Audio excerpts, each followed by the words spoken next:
Ma'am, ano yung panawagan natin sa publiko, ma'am, na laging maging handa sa lindol at anumang sakuna? Oh, yes, oo. Napakahalaga, na-experience ko 'no, yung aftershocks, doon sa Cebu, sa Bogo, sa Medellin at, na-experience ko din yung lindol kahapon na sa Davao City.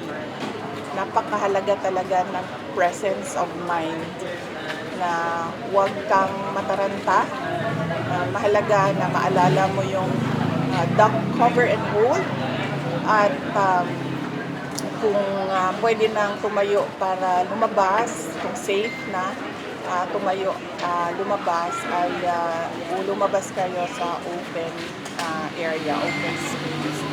So mahalaga talaga yon na hindi mo makalimutan kung ano yung mga dapat mong gawin pag nandiyan na yung lindol. Mahalaga din yung go bag na sa experience ko kahapon ay dapat merong go bag sa labas ng pinto ng bahay para pagtakbo mo, dala mo yung go bag mo. Dahil sa aking karanasan kahapon sa dalawang lindol, wala talaga akong nadala.